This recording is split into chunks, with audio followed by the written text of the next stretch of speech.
Distributor. Okay.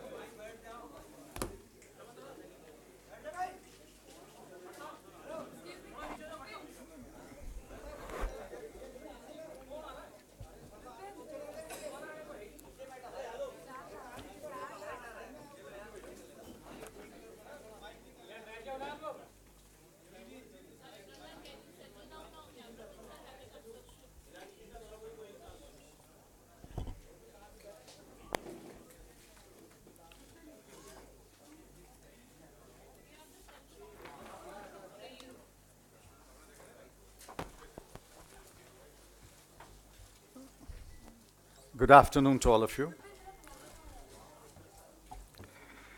I have an opening statement to make. I'll read the statement and then I'll take questions. I believe the statement has been distributed. Yes, I'm glad to speak to you exactly 106 days after I last spoke to you.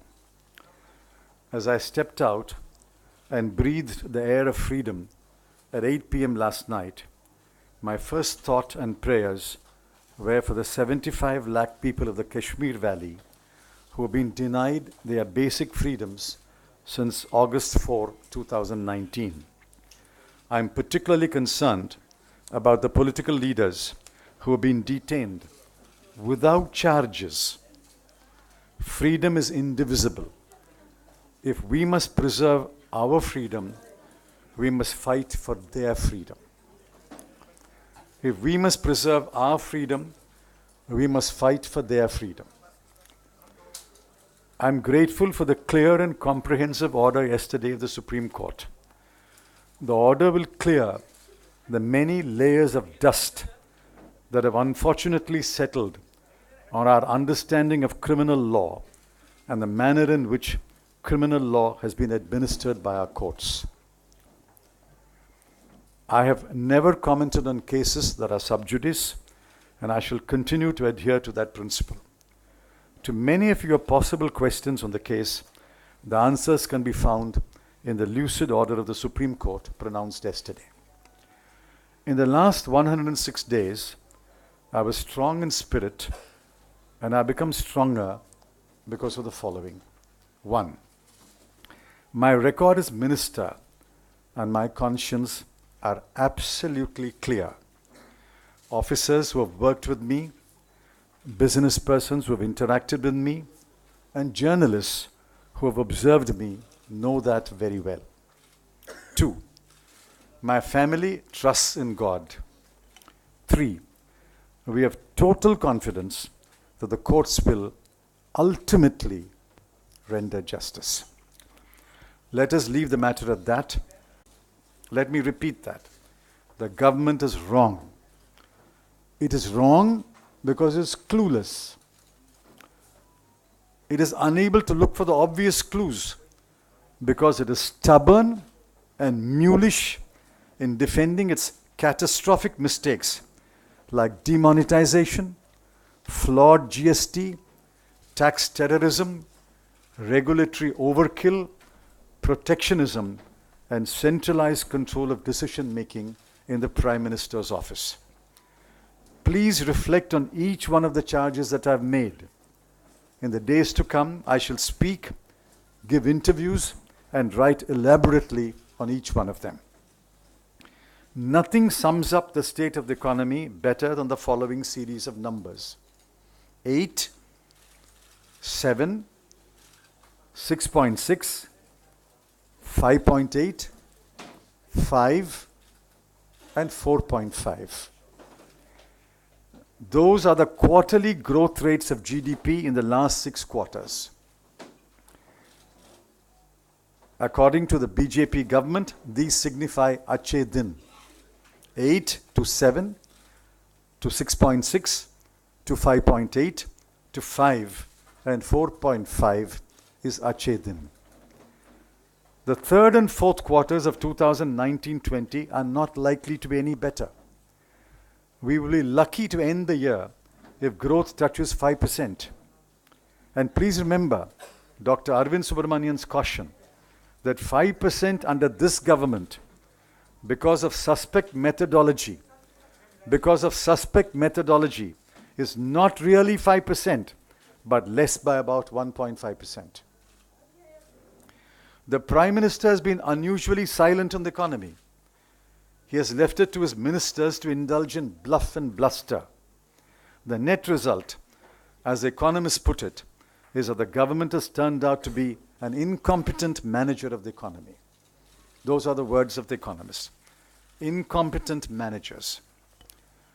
The investors of the world and the bankers, the rating agencies, and the boards of directors of companies read The Economist, the Wall Street Journal, and Time.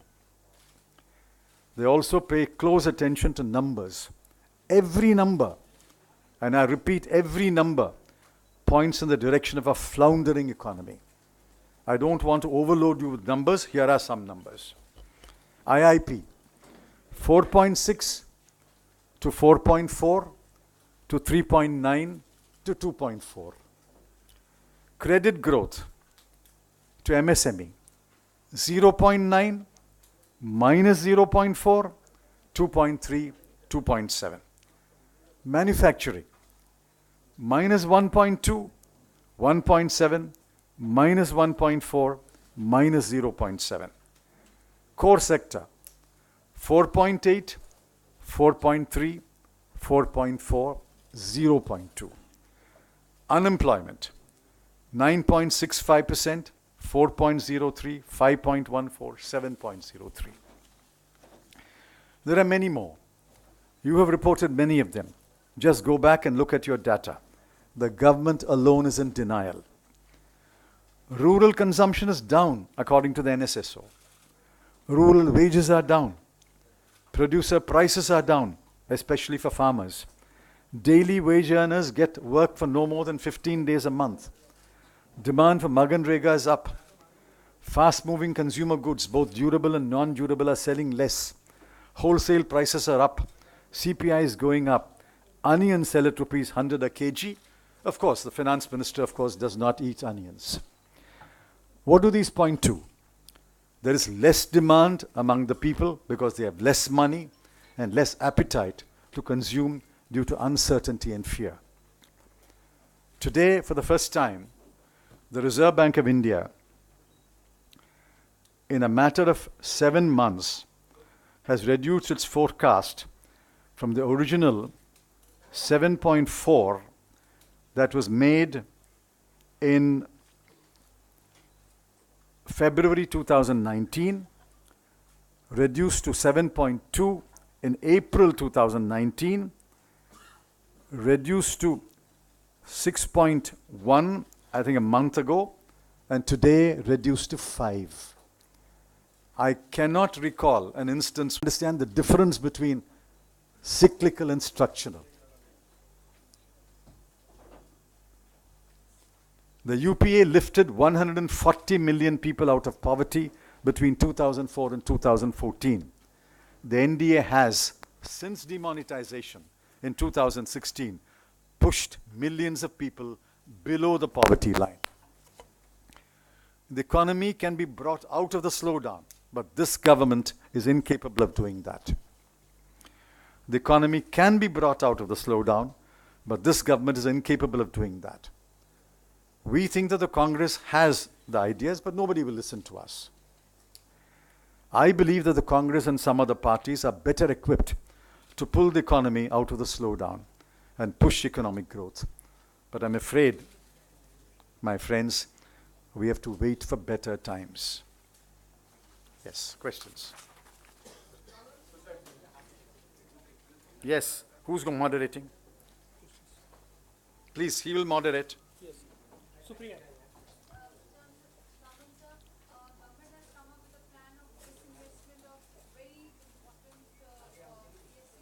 Please keep quiet here. There's 5 or 6 of you, please. Yes. Government has come up with a plan of disinvestment of many important units which also includes the Bharat Petroleum. How do you see this? The Bharat Petroleum is a scandal. Mr. Jairam Ramesh has already pointed it out some months ago.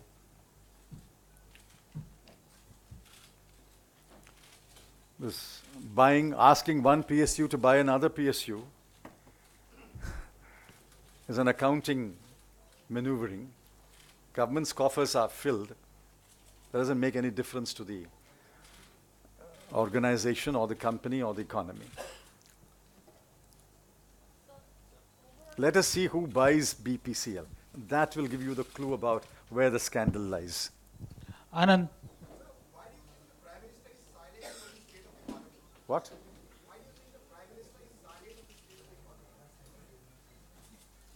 This question should be put to the Prime Minister, but you will not get an answer there either. If the Prime Minister will not answer your question, how can I answer your question?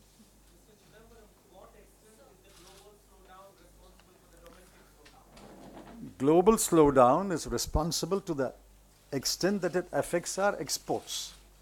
But exports are only one of the 4 drivers of the economy. The other 3 are entirely the responsibility of the Indian government. Sanjeev ji. Sir, to draw your attention towards the onion crisis, you've been sarcastic about the finance minister. I was not sarcastic. I was quoting her. On her reply on the issue. But prices have been around 100 for the last more than 1 month. Do you think it's a mismanagement on the part of the government? Of course.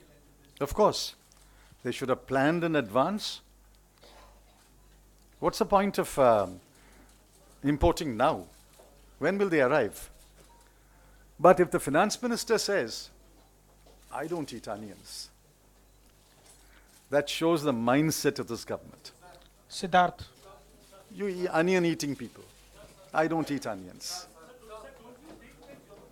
Siddharth. Sir, don't you think the government is not ready to accept that there is a economic slowdown in our country? If we go to the statement of finance minister and other ministers, that people are seeing film which doesn't reflect that the economy has slowed down. So how do you think this? What's your take on this? I've said it. I don't think they understand even the difference between cyclical and structural. First, they must have people in the government who understand the difference between cyclical and structural. They had a few people, they banished them. Dr. Raghuram Raban was banished, Rajan. Dr. Arvind Subramaniam was banished. Dr. Arvind Panagriya was banished. Dr. Urjit Patel was banished. People who understood these things were banished by this government. So there is Samia. BJP MP in the Lok Sabha who recently made a statement saying that GDP only gave into being 1934 and is going to soon turn redundant. It is no holy grail to go by. What do you make of the statement? I've already answered it. GDP is irrelevant. Protectionism is good. Personal income tax must be cut. Customs duty must be increased. This is the way to make India strong. This is BJP's ideas of reforms. If these are the BJP's ideas of reforms, God save this country. Aditi. Please, please, please. You have to go by the moderator, please. Yesterday, Union Cabinet passed the Citizenship Amendment Bill, and the bill is expected in Parliament next week. What is the Congress Party's stand on it? I was told, you can verify this from the party leaders, I was told that the Congress Party will oppose the bill. Asim. Please listen to the moderator.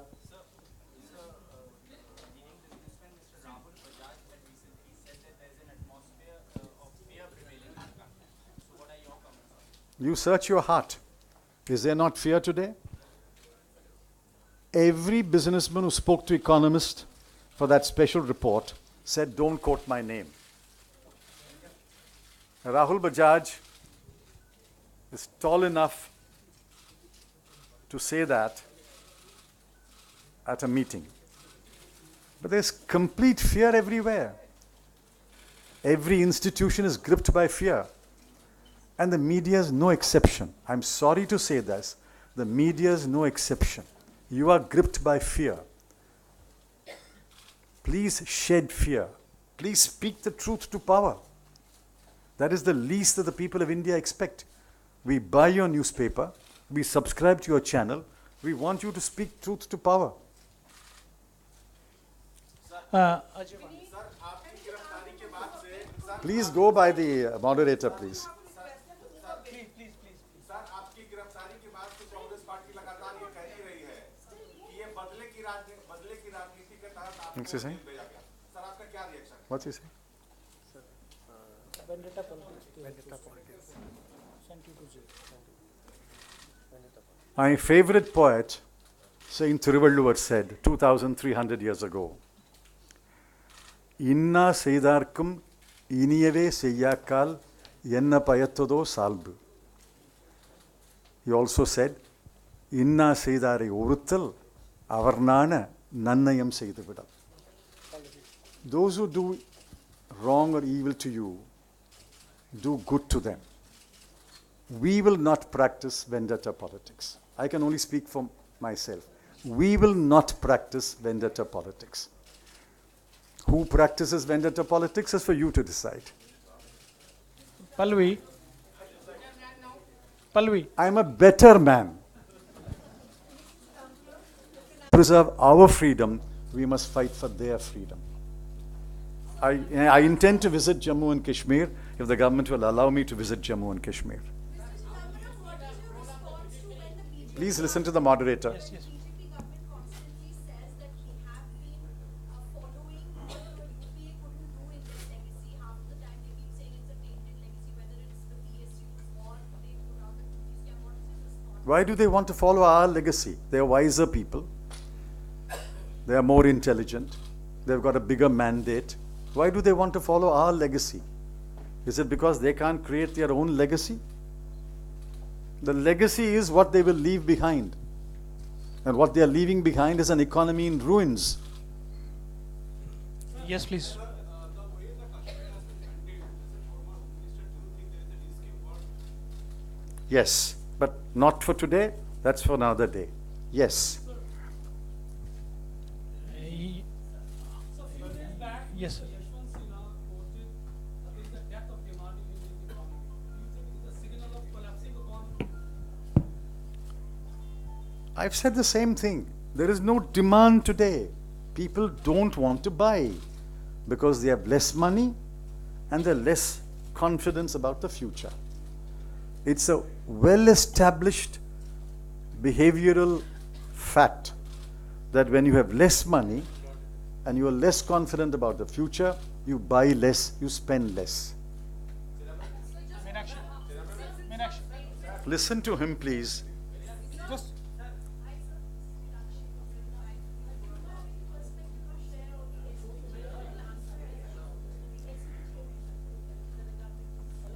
If the government believes that the Gandhis don't require SPG protection, that's a cross that the government has to bear. Let me make that very clear. If the government believes that the Gandhis do not require or deserve SPG protection, that is a cross the government has to bear. But the Gandhis have been extremely graceful and said, fine, if that's your decision, so be it. Anurag. Sir MOS finance ने कल ये कहा कि जिस जिस sector में जो कदम जरूरी थे वो हमने उठा लिए हैं और 2025 का जो 5 ट्रिलियन इकोनॉमी का दावा है वो हम अभी भी कर रहे हैं, उसको हम हासिल करेंगे। There is a definitional problem. Is it 5 trillion in nominal terms or is it 5 trillion in the exchange rate terms? So leave that definitional problem out. Yes, Supreme. Day before yesterday, Dr. C. Rangarajan, former governor, Reserve Bank, former chairman, Economic Advisory Council, has said it will take us 8 years at the current rate of growth to achieve 5 trillion. So let the MOS Finance please invite Dr. Rangarajan. Please give them your channel or paper. Let them debate it. Let the MOS Finance debate Dr. Rangarajan. Supriya. Government, sir, apart from being the Home Finance Minister, you have been also the Home Minister. We across the country, we are to see breaks due to atrocities against women have increased like anything. Even the sitting union ministers are saying that they are feeling scared as mothers for their daughters. What to make of the situation of the law and order today? Unprecedented situation has happened in Hyderabad. At the same time also No, no. the rate before it is maximized. So what kind of law and order? I'm shocked. I'm ashamed. Yesterday, in one newspaper, I found 6 incidents of rape and lynching. In one paper on one day, 6 incidents of rape and lynching. Shameful. Shameful that a section of our people think that they can get away with these acts of impunity. It's a complete breakdown of law and order in many parts of India. What is the police doing? Where is the fear of law? Sanjay ji. Shameful. Government is silent. On the one side, the economy is going down. The other side is that the prices are also going up, especially the consumer prices are going up. And this situation is a very peculiar situation because the economy is falling and the prices are going. There is no demand. So how do you see this map? It's not so confusing as you think. It can happen. Economic growth can slow down, demand can slow down. Simultaneously, prices can go up because of one, fall in production as a result of fall in investment, hoarding, illegitimate activities. It can happen. So it's not so confusing. Apparently it is contradictory, but it's not so contradictory. The government, if it's a competent manager, will be able to handle it, will be able to manage it. I'm not saying there has to be an overnight miracle, but you must know how to deal with each one and bring the situation under control. Yes, please. How do you see the PCC role in your case? I don't comment on my case. And I've been told, please don't comment on your case. Yes, please. Yeah, this one. So you started your statement talking about Kashmir. Yes. So in Kashmir, government has been saying everything is fine. You know, many statements in parliament. The few voices that are coming from there suggest otherwise, and people have also been questioning that why are peaceful protests is not being registered. If you draw any parallels between the treatment of economy and the treatment of, you know, any situation is normal in this. No, I won't draw a parallel. As far as the economy is concerned, the reason is incompetence. As far as Kashmir is concerned, the reason is arrogance. In Kashmir, it is a ill thought out, ill founded, ill intentioned design and policy to suppress the basic freedoms of the people. In the economy, it's simply ignorance, incompetence. We have to wind up now. Last couple of questions. Sir, you have said that unless the demand increases, there will be no increase in production or investment. And at a time like so, when the RBI has put the rates on gold today, so how do you see the whole particular banking crisis unfolding and its effect on the? I can't comment on what the RBI said about monetary policy because I've not read the policy. I only know the conclusion. So you'll have to give me time to read that. Last question. This is a desperate move. The government is going to face a huge fiscal deficit. It will be so huge that all of us will be astounded. The only way they can fill the gap is either to sell so-called strategic assets or to raid the RBI once again. They've already raided the RBI once, and they got away with about 1,60,000 crore. Whether they can raid the RBI once again this year, I don't know.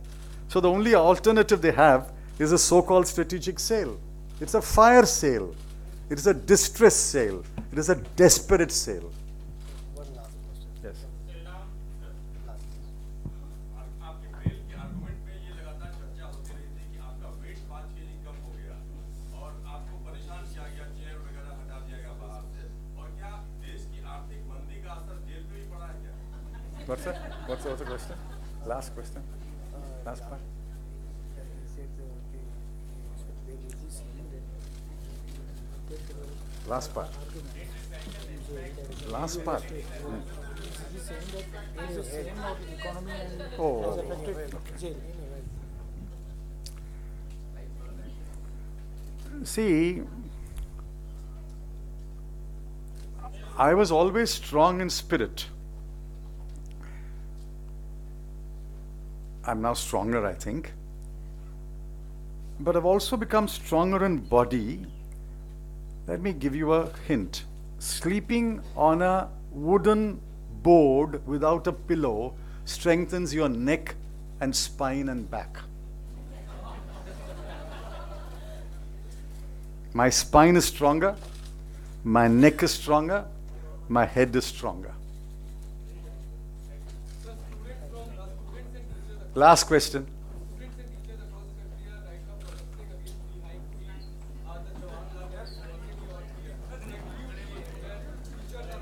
The students are absolutely right. Please listen here. The students are absolutely right. In a welfare state, please go down, madam. Please sit down. In a welfare state, higher education should be totally free. I agree. We are not in a position to make higher education totally free. If higher education is not totally free, you must only charge reasonable fees, which is why JNU is an exemplar. JNU, IIT, IIMs are exemplars. They are institutions of great eminence, but charge reasonable fee. Now, if you raise the fee, in the Hindu every day, there are 2 students writing a column in the Hindu, page number 4 or so. Each student says, if the fees are raised, I have to give up my studies.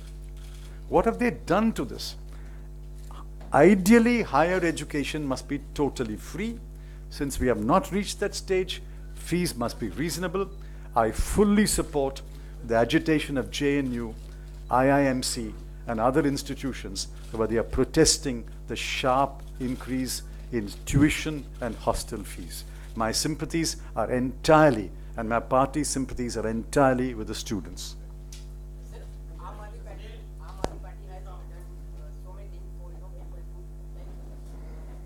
उन्होंने सब कुछ free कर दिया है तो जो अर्थव्यवस्था दिल्ली की अर्थव्यवस्था इस पे क्या असर पड़ेगा? What's the question? He's asking that Aam Aadmi Party has given some concessions to will it affect the Delhi economy? Economy of Delhi. You are asking for votes from the Aam Aadmi Party? No, what are you? I am asking what would be the effect on the economy of Delhi? Economy of Delhi.